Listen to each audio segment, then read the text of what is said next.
Hey, good to have you back. Welcome to my guitar studio here on the YouTube. Today we're going to take a look at a practical application of the dominant seventh arpeggio. And there's no better practical application for a dominant seventh arpeggio than playing a 12-bar blues. So the one I've got in front of me here is one of pretty much the most basic blues of all, a basic 12 bar, and we're going to be in the key of G today.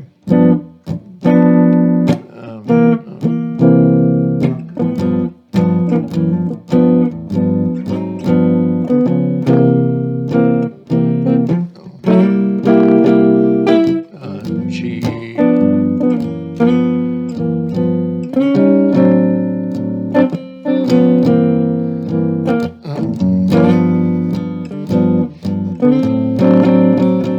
Back to the top. You get the idea. I am using some chromatic passing, things because it sounds. So you can approach any dominant seven chord from above or below. All right, there's a rule for you. And now we're going to use this progression to take a look at arpeggios and how to solo over a progression like this. Now this is a very different way of soloing, using arpeggios. In other words, defining each chord than for instance, just playing, a blues scale, right? And that'll work. There's nothing wrong with the blues scale. It's cool, but so are arpeggios. Arpeggios are going to define the chord of the moment far more than a blues scale will. So, and that's where we're sort of headed. So, in order to define the G7 chord, you've probably been practicing your arpeggios. So this is basic G7 arpeggio, no alterations, nothing fancy. C7.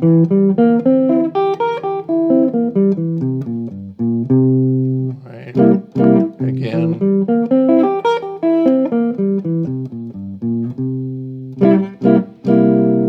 G. Now, I'm not implying that you're going to play a solo that sounds like that. That's not what we're getting at. What we're getting at is an inventory of the notes. We're getting to the full vocabulary, right? We're not getting to the artistry here. And then D7. And you can see that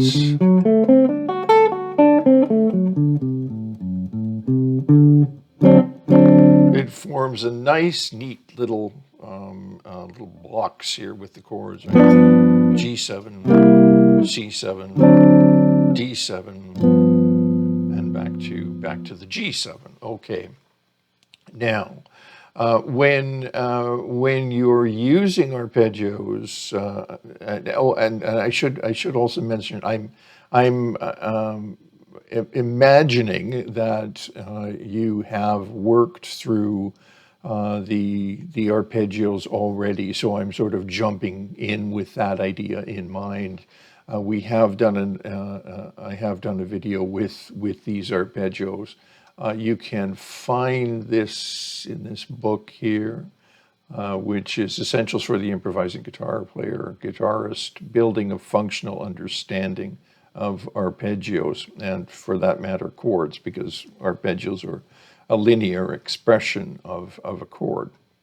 You can pick that up on Amazon and under the My Guitar Pal publishing label. Okay, great. Now, great. And so we've already gone through the arpeggios. I'm assuming you know the arpeggios, and so let's move on to actually using them in a 12 bar. So we played the chords, just a different feel this time, but let's go through it again. I think in our exercise with arpeggios, we're just going to remove that C7 and bar 2. It'll make it a little easier. And E7.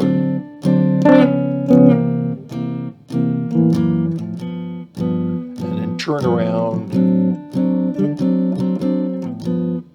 Okay, and when I say turn around, that D7 doesn't have to be there. We could just play it as a G7, but it's a little nicer to have that turn around to lead us back to the tonal center, which in this case is G. Okay. Now, when you play these long forms of arpeggios, you've been working on your arpeggios. What we don't want to do here, is when we're playing through something like this, is keep jumping to the root when you change chords, because then it's just going to start sounding like an exercise. Instead, what I mean by that, jumping to the root.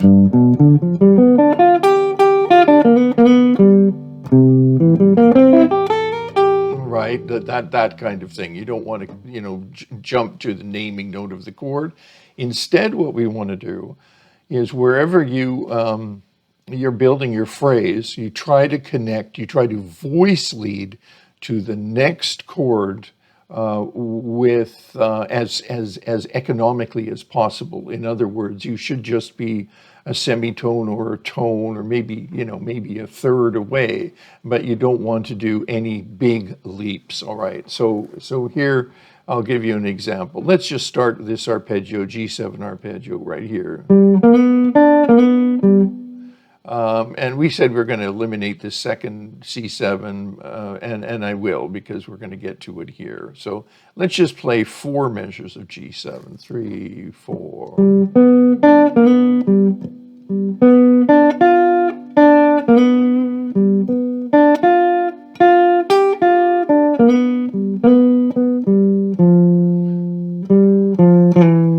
There's the chord change.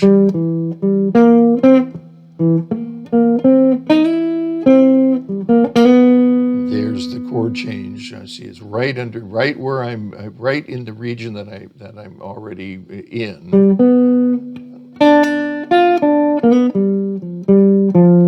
And then here comes the D chord change.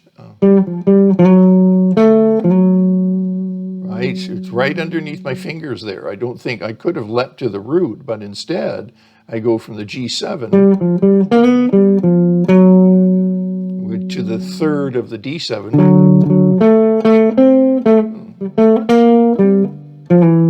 right, to the 7th of the C,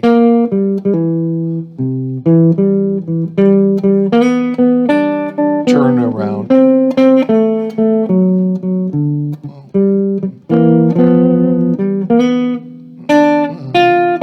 just 4 measures of G. I'm only playing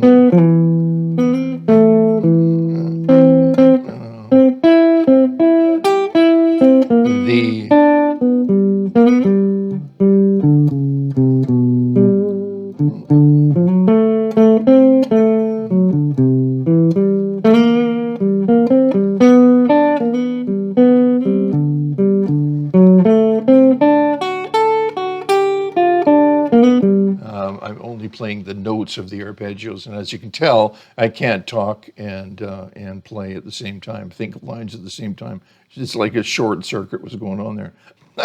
And so the kind of lines that you'll get from the arpeggios are, and voice leading those arpeggios, when I, moving to the note that's closest. I made one mistake there, by the way.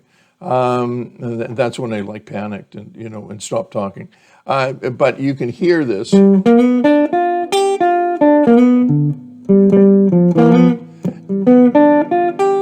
It's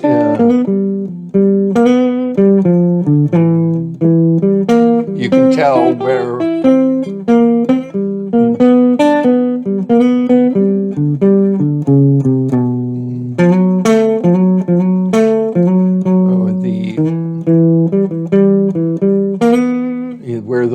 chord changes are happening. That's the point, right? You can hear those changes happening just as if you were playing the chords. You can hear the change as clearly as if you were playing the chords, right? That's the whole objective here. It's remember that arpeggios are a linear, a melodic representation of a chord, a very different approach than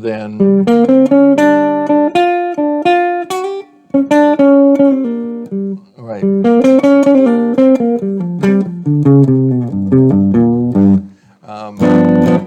A very different approach than a scale approach, you've really got to keep your ears open when you're playing in a scale approach, because effectively what you're trying to do is with those limited number of notes that you have, for instance, in a blues scale, you're still trying to define the chords that are coming up, or else I don't know what the point of the chords is. I mean, you do get a change in harmony, but if you're soloing properly, you're listening to the chords all the time, and implying notes and colors that are related to the chord of the moment. And as a matter of fact, that brings me to the blues generally. When the blues is like you're changing keys when you're playing the blues, essentially. In this case we're in the key of G, yes. And so we play, we're doing 4 measures of G at the top there, and then to C. And these are really each like a tonal platform. It's like you've changed keys, and so effectively, what's happening here is you're changing a key each time you're changing a chord.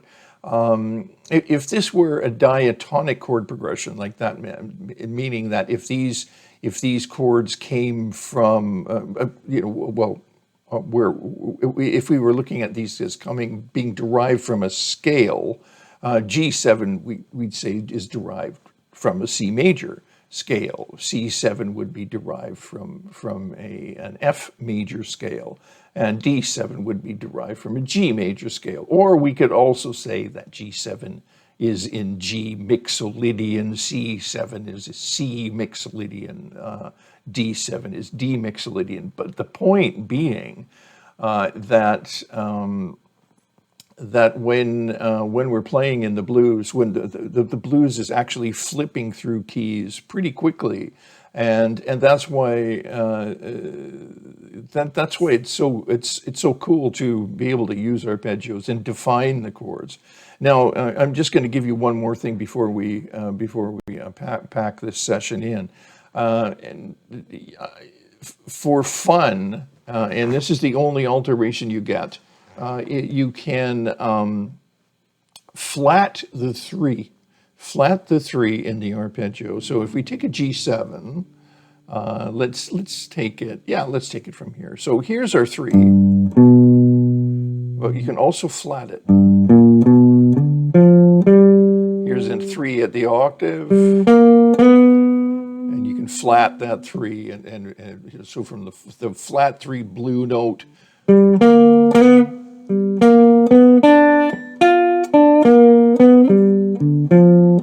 Right, just because that way you can start to hear some lines that are sort of cool and won't sound quite so arpeggio-like. Same thing goes with the C.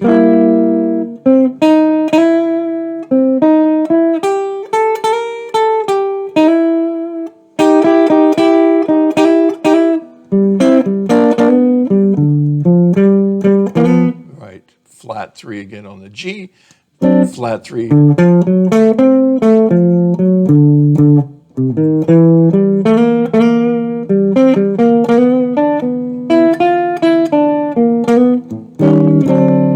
Right, and it's hard to just sort of stick to only the notes that you have available to you. You know, these are exercises, and but they're great exercises because it gives you it gives you the challenge of actually hearing what you want to play, right?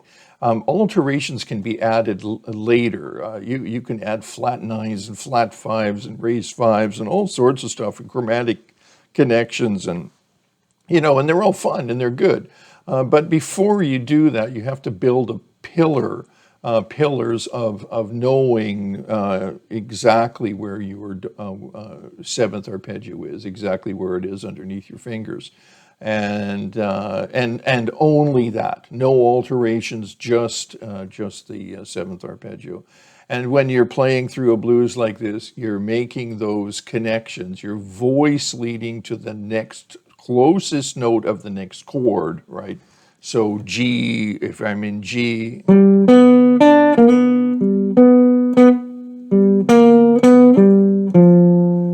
C,